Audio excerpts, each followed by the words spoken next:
एक जगह सेवा कार्य की दृष्टि से आयोजन हुआ।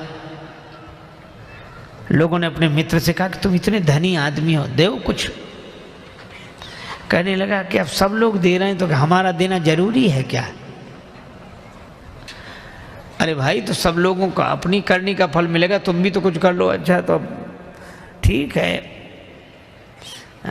अच्छा एक काम करते हैं, क्या कल देंगे? ठीक है। दूसरे दिन आया 1 रुपया लेकर, पुराना जमाना, चांदी का रुपया, सो मुट्ठी में दबाए। अब सोचे दें कि न दें, दें कि न दें, दे देना चाहिए। अच्छा, फिर बोला अब जरूरी थोड़ी कि हम भी दें, इतने लोग दे ही रहे हैं। फिर अब जैसे जैसे देने का मन आवे वैसे मुट्ठी और कड़ाई से बंद करे, लेकिन सोचा अब दे ही डालें। अब आध घंटा तो यही सोचता रहा, दें कि न दें, दें कि न दें। फिर सोचा देख लें एक बार, फिर तो ये देखने को मिलेगा नहीं।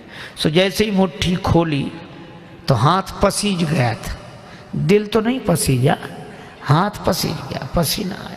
और जो देखा कि हाथ पसीज गया, पसीना, सो रुपए से बोला अरे तुम बहुत रोते हो, हम तुम्हें किसी को नहीं देंगे। फिर जेब में रख लिया।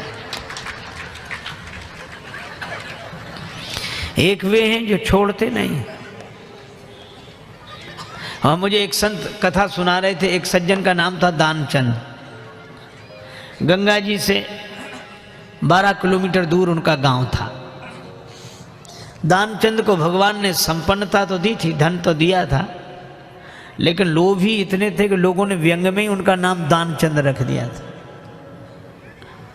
कभी कोई पुण्य कार्य नहीं किया, कहते खर्च होगा।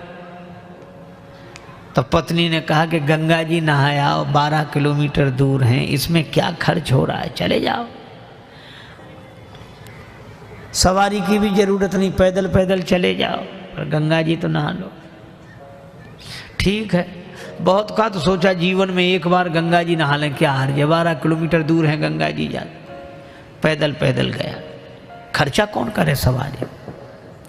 अब गंगा जी किनारे पहुंचकर सोचा घाट पर नहीं जाएंगे, वहां पंडा लोग रहते हैं, पंडा कहेंगे विधान दो। तो मुर्दा घाट पर गए।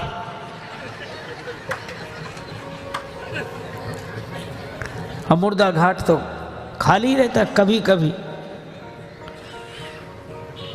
कभी दुनिया में अपने घर में कोई सीट खाली करता है तो मुर्दा घाट भरता है, बाकी तो खाली है। सोचा ये ठीक, न पंडा का झंझट, न दान का, न पुण्य का। गए, सो कपड़े उतारे, इधर उधर देखा कोई नहीं है, सोचा डुबकी लगा ले। सो जैसे ही प्रवेश किया, डुबकी लगाई। अब कथा बड़ी सुंदर है, भगवान को हंसी लगी कि इतना लोभी आदमी नहीं देखा। तो भगवान ने सोचा कि चलो आज हम इसको छकाते हैं। तो दानचंद ने देखा इधर उधर कोई नहीं था, पर गंगा जी में जैसे ही डुबकी लगा के और बाहर निकले, वैसे ही पंडा के रूप में भगवान उपस्थित। यजमान की जय हो।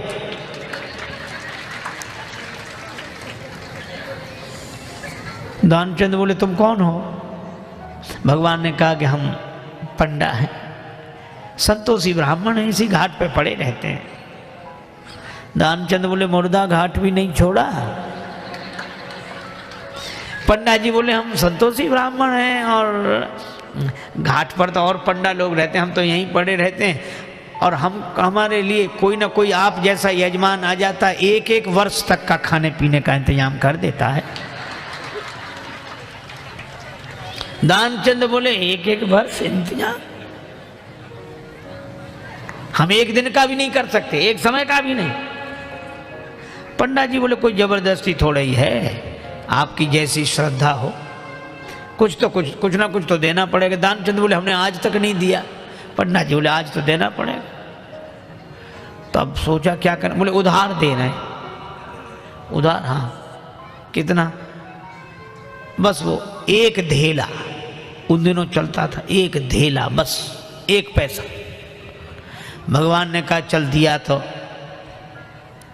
संकल्प करा लिया 1 धेला उधार देकर।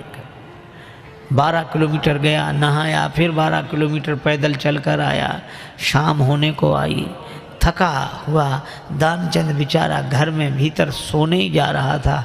तब तक दरवाजे पे आवाज आई, यजमान की जय हो। दानचंद ने कहा देखो कौन है। पत्नी बाहर गई, देख आई और बोली किसी पंडा से कुछ देने के लिए कहे आए थे।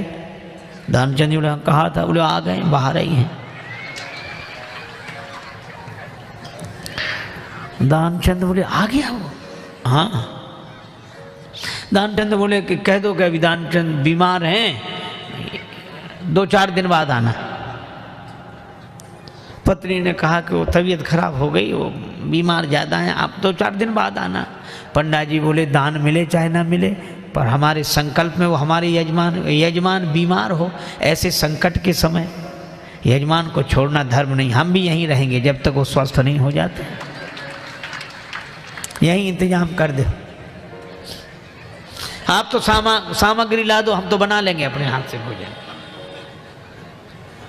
पत्नी ने फिर जाके कहा, पर दानचंद भी अद्भुत आदमी,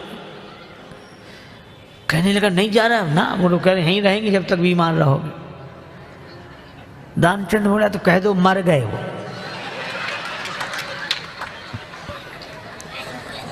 तो ये ऐसे कैसे कह दें? दानचंद बोले तुम कह दो हम श्वास रोके पड़े रहेंगे। पत्नी ने झूठे जाकर रोते हुए अभी अभी चले गए, वो समाप्त हो। पंडा जी बोले चले गए, मर गए? अरे राम राम, लेकिन यजमान का जब तक अंतिम संस्कार ना हो जाए हम कैसे जा सकते? और तुम कहाँ बुलाती फिरोगी लोगों को, गांव इतना बड़ा, हम ही सबको खबर किए देते हैं। अब पत्नी बहुत सुनो सुनो पंडा जी, तब तो अमित रूप प्रगटे ते ही काला, पूरे गांव में कह दिया कि दानचंद चले गए चले गए। अच्छा, लोग सचमुच इकट्ठे हो गए और भगवान को भी मन में हंसी लगे, ऐसा जिद्दी आदमी श्वास रोके पड़ा। लोगों ने उसे मुर्दा समझकर उठाया। अब उसकी पत्नी रोवे, और वो सही में रोवे, वो कहे ये मरे नहीं हैं। और गांव वाले कहते जाने वाला तो गया, ये तो तुम्हारा मोह है। वो कहे कि नहीं मरे, गए वो तो। वो बेचारी रोती रही, कौन सुने। दानचंद को उठा लिया, बांध लिया, और वो भी बंध गया। भगवान ने कहा कि हद हो गई, ऐसा आदमी हमने नहीं देखा। भगवान को लगा कि सब हमसे हार जाते हैं, आज हम हार गए इससे। ले गए, चिता पर रख दिया, अग्नि लगने वाली थी। भगवान ने कहा ये मर जाएगा लेकिन देगा नहीं कुछ। तो भगवान ने कहा कि यजमान के कान में हम कुछ मंत्र बोलेंगे। हाँ ठीक है। सो भगवान ने कान में कहा, आया हूँ बैकुंठ से तुम हित नाता जोड़। भगवान ने कहा कि हम हार गए, हम भगवान हैं, बैकुंठ से आए, तुमसे नाता हमने जोड़ा। सो पंडा ने जो कहा कि आया हूँ बैकुंठ से तुम हित नाता जोड़, तो दानचंद ने सोचा ये तो भगवान है। सो आँख खोली, और जो आँख खोली तो वही पंडा, और जो पंडा को देखा तो फिर आंख बंद कर ली। भगवान ने कहा कि हम तुमसे कुछ नहीं लेंगे, मांग ले हो वरदान कछु, तुम ही हमसे कुछ मांग लो। तो दानचंद क्या बोला? बोले धेला दीजिए छोड़, बस वही छोड़ दो और कुछ नहीं चाहिए। अब बोलो, ये लोभ की अति।